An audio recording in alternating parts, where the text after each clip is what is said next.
All right, calling all Lasso and leadership fans.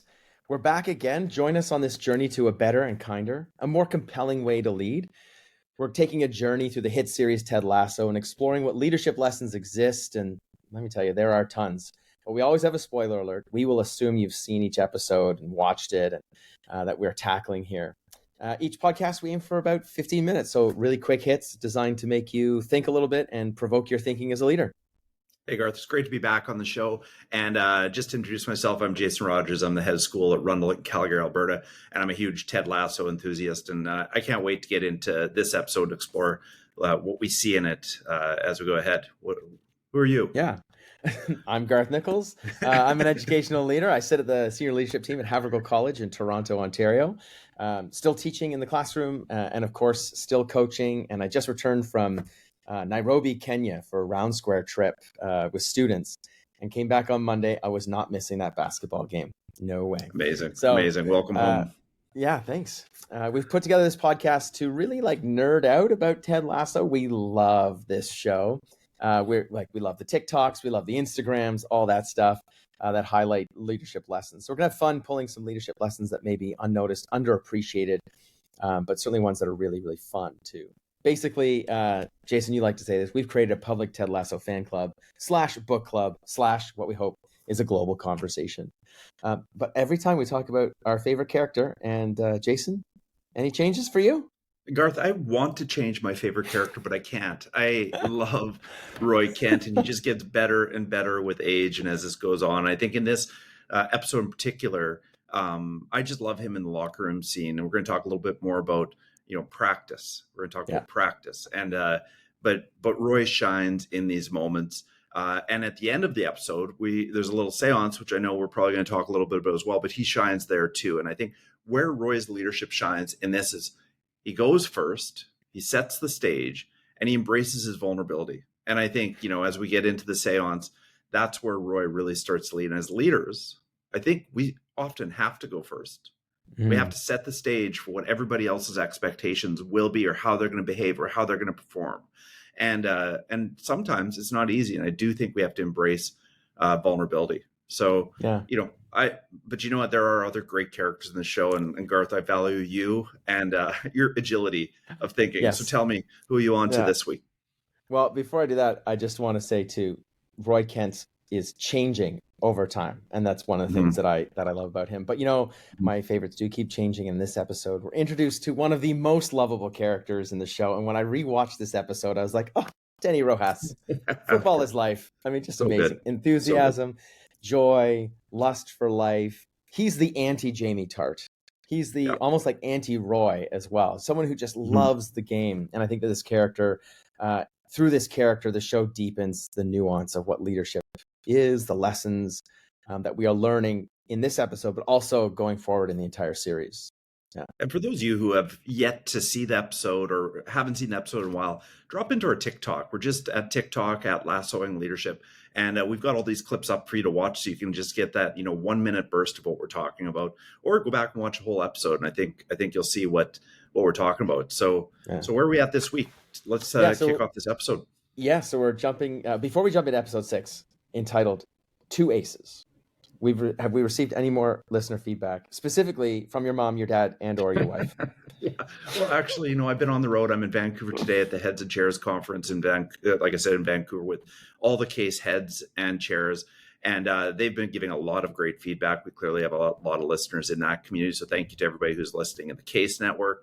We've been listened to in 8 different countries now, including UK, South Africa, Taiwan, and Australia. We've got a bit of a global movement going on here. We've got 12 5-star ratings, so thank you to that. And Gladwell, we're still well ahead of you. So if you have comment on that, we'll be welcome to hear from you, Malcolm Gladwell.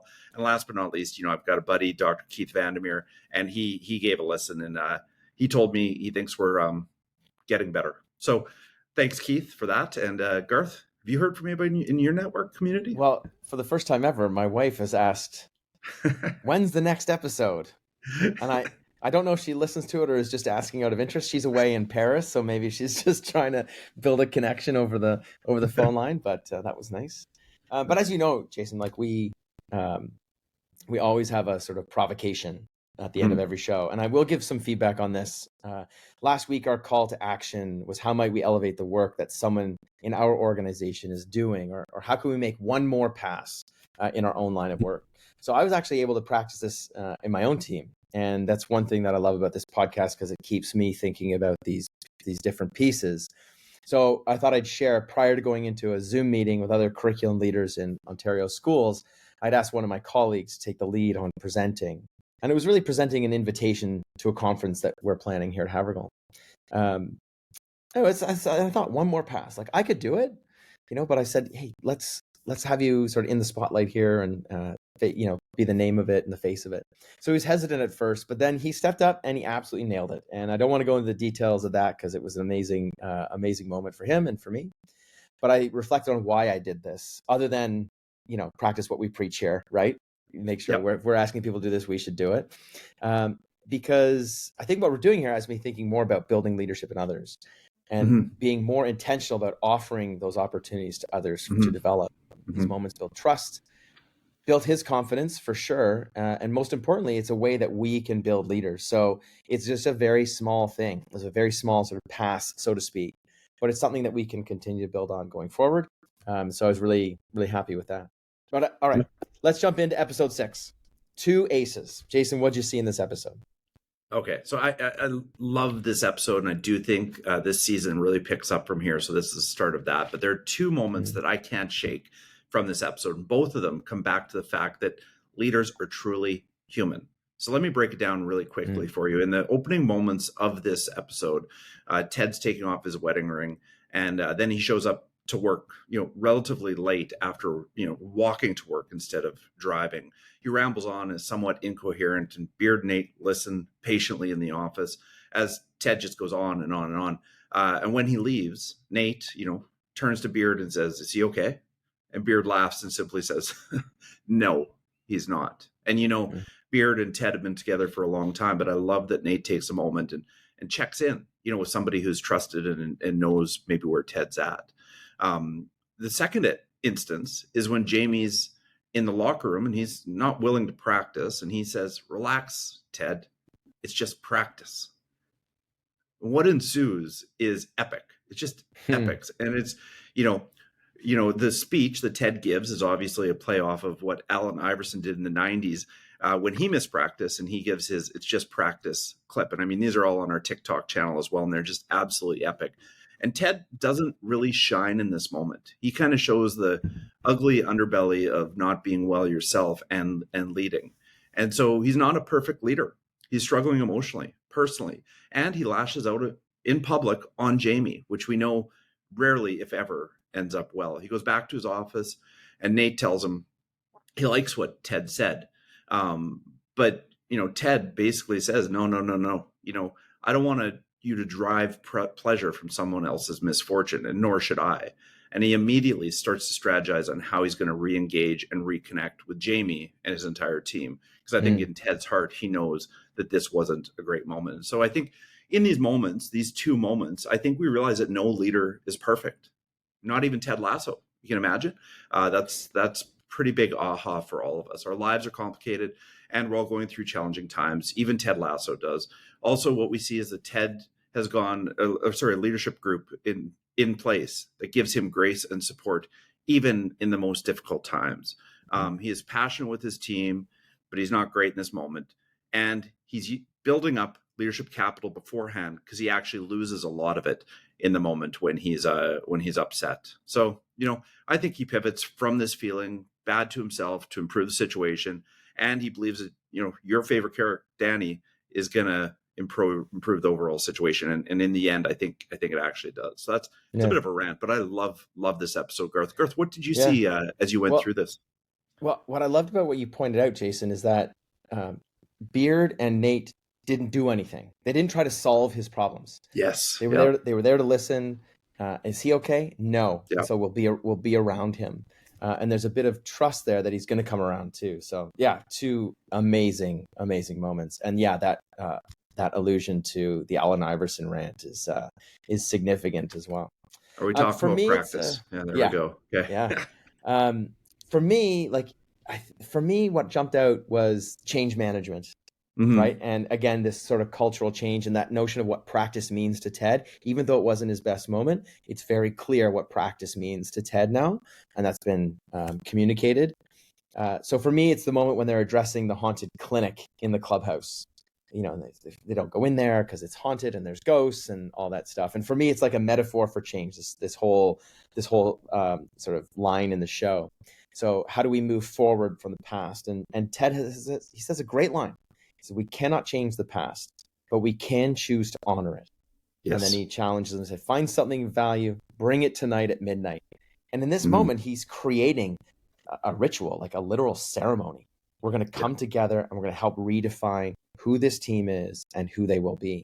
You know, like I'm so interested in change management, how it works. And there is a science to it. There's a lot of people who say, you know, follow these steps and stuff, but it's not scientific. It's actually incredibly human, full of like wrought with emotions and ups and downs and changing of minds and irrational things.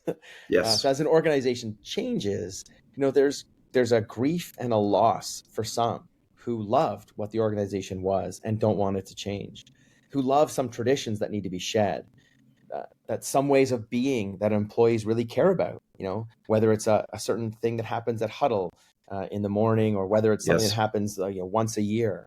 And that's why it's so important to honor them. And at my school, Havergal, we have this little saying, we're a school with traditions, but we're not a traditional school. I love that. And I love that idea, right? That we honor our traditions, but sometimes we don't stick with them. And if the times are changing, we have the agility to do that too. But in this scene, I think Ted is paying attention to how his players feel and what they believe about that room in the clubhouse. And he honors this as a way to draw a line in the sand between then and now, between past and the future. You know, that technology adoption curve, it's got like early adopters on one end and laggards on the other. Of course. Like, this is a really good tool to use as you consider change management. And wouldn't you know it, Jason, it is Roy Kent, your guy, you know, who's an early adopter. And he says, you know, in his gruff tone, "We're all going to do it, you know, see you there." Leadership. So change management, and change management is like, it's about seeding people who are going to be those early adopters. All the work that we've seen in the first five episodes with Roy Kent, you know, he's the first domino that needs to fall, pays off. You know, this is it. And Ted says, "That's your captain speaking." There's another part where they're out in front of the bonfires. They're doing this sort of seance, so to speak. And Rebecca, she joins the ceremony as well.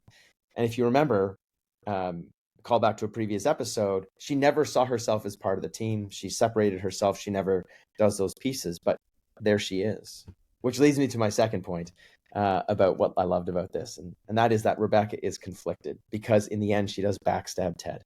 This episode is called Two Aces, Denny Rojas and Jamie Tart, and she gets rid of Jamie Tart without his sort of approval. So it creates some great nuggets about change management because we discover Jamie Tart has been traded to another team. Rebecca has backstabbed him. And one of the final scenes is Denny Rojas, whose tagline is "Football is life." It's always been so full of joy and life when he says it, but he says it one last time and it rings differently. You know, so many of the plans that Ted was dreaming of, the hopes of the team with two aces now dashed. Now Jamie Tart's gone. So, Jason, while there's two aces in this episode, as it is so aptly named, I would like to suggest, as we do, we rename this one. Change is life. Not football is life, but change is life. What do you think? I think that was really powerful, Garth. I really love everything you just brought into this, and I can't dispute the change of the title in this instance. And I do really like it. But I play a little poker when I have an opportunity, and I would retitle this episode 7-2 Off. Now, for those of you who know poker, you know that aces is the best hand in poker, starting hand in Texas Hold'em, but it doesn't always win. So even when you have the best intentions, sometimes you lose. Even when you're the best leader, sometimes you're not at your best.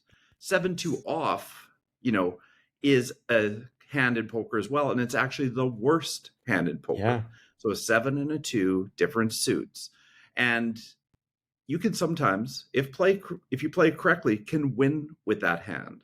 So I bring it back to, although Ted is not at his best in this episode, he leans on his team. He leans on that leadership capital that he's built and his innate understanding of change management to get a huge win with his players and the club and does set him and his entire group up for success, even though he started with 7-2 off. So that's my pivot. Wow. So there you have it. Poker is life. Poker is life. Poker is life. So tell us, we end each episode, Garth, with a leadership challenge. What do you suggest people get out there and try this week? Well, I was inspired by what you drew out, Jason, in this episode. So, this will be a tough one for us, but I want people to reflect on a moment where they were less than stellar as a leader. Maybe something that you wish you could redo. Think about what feelings, what context brought you into that, and how you might do things differently. And I'd like to shout out a colleague of mine from the course I was taking, Nathan Hill. He reinforces this type of self-inquiry every time we chat, and it is a very powerful process to go through. If you're interested in more, you can check out the book Learning in Relationships by Dr. Ronald Short. But yeah, try to reflect on a moment and really analyze what brought you into that moment. What story were you telling yourself? There you go. I really, really like that. And I hope people dig in and give it a shot, because it's how leadership development happens right there. That's pure magic. So we would love to hear what you think about this episode. Leave us a comment, call us up, text us, however you get in touch with us. Let us know how it's going for you. And a reminder that if you like what you've heard, rate the podcast and share it with your friends. We want to continue to share this word, and we'll see how many countries we hit by next week. So, nice. And if we're ever going to get Sudeikis on the show, and I'm serious about that, I think we got 18 episodes left. We're going to need a little bit of help. Yep. We're going to need a little bit of support. But until next time, we encourage everybody to continue to lead the Lasso way. Thanks for listening. Thanks. Yeah. Thanks, everybody.